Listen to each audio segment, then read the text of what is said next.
What's good, fight fans? Your Majesty speaking.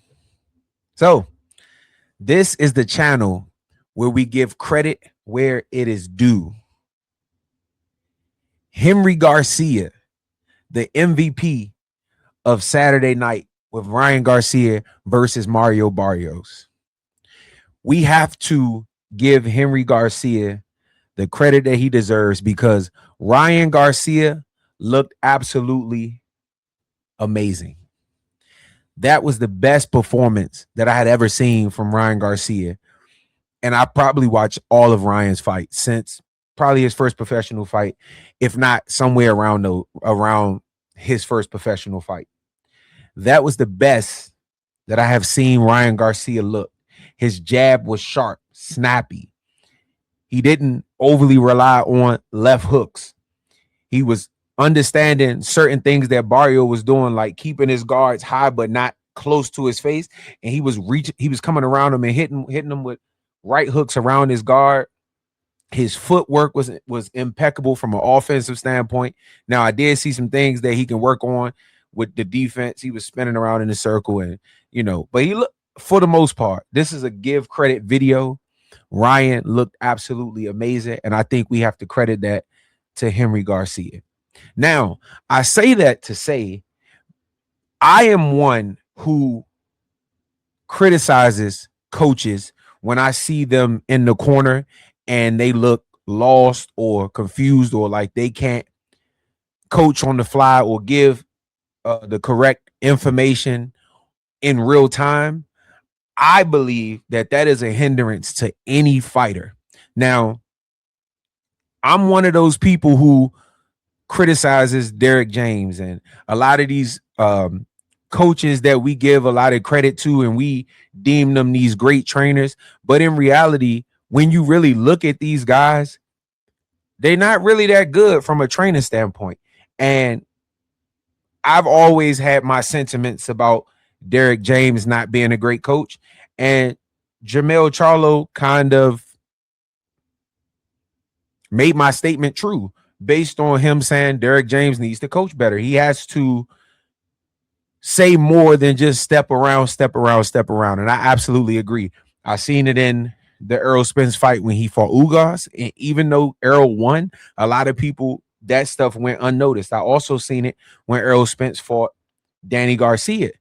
A lot of the things that Derek James was telling him really didn't make sense. And when you listen to Derek James in the corner it's the same repetitive stuff that he says over and over, regardless of who the fighter is. Now, I am one of those people who think that a great trainer is somebody who can not only prepare the person for the fight before the fight, but also be able to make adjustments on the fly and be able to assess what is going on in the ring, in real time, and be able to give your fighter sound, clear, precise instructions on what to do and how to do it. Don't just say jab. Tell me, what do you see? When you jab, he slip into his left. Start changing the direction of your jab, or feint your jab and land it where you see that he's going to be at, or give sound instruction and explain what you want in the corner. Two of the best people that I see doing that now, and these are two young trainers, and I hope I see them training more and more fighters in the years to come. Gary Russell Jr. is probably the best. When I hear somebody if I'm a fighter and I'm coming to the corner, I want Gary Russell. I want Gary Russell Jr. in my corner, because I know that not only is he going to give me instructions, he's going to tell me what I'm doing wrong too. You see what I'm saying? That sometimes it's not just about saying step to the side. It's also about saying, look, when you throw your hook, you leaning in. He understands that. Stop leaning in. Throw your jab and then throw your hook, and make sure you slip to the outside. Give me sound instructions, because it's already so much stuff going on in the ring, and I already have so much stuff to pay attention to, that I need those eyes on the outside looking in. Because I see it one way in here, You see it another way sitting right out there. So tell me what you see. Don't just say, man, what you doing, man? Man, what happened to your power? Man, you're going to be mad. Yeah, I know I'm going to be mad. I'm going to be even more mad right now if you don't tell me what I'm supposed to do. Granted, as a fighter, you work on your skills and all that stuff, but you also have to remember that there's so much going on in that minute and a half or whatever the case may be. And it's also so much going on within the round that as a fighter, I may not have the time to assess every single thing. That's what I pay you for. So I need you to do your job. Coach number 2, who I love to hear coach, and I've only heard him a few times, but I've heard him a lot on YouTube, and I know when people know what they're talking about when it comes to this boxing thing. Greg Hackett. For those fighters who are looking for a trainer, and no, I don't know him. I don't have any ties to him. I don't have any connections to him. But if you want a trainer, a young trainer that is a savant in boxing and somebody who actually pays attention to the intricacies and the little details of boxing, Greg Hackett is the second best. If I'm a young fighter, I want Gary Russell Jr. or I want Greg Hackett. I don't want Derek James. Why? Because he's going to train me to fight the way that's best for him. And I don't believe that is the mark of a good trainer. I believe a good trainer is someone who can look at what you do well and mold you based on what you're good at, and then fix the things that you are bad at.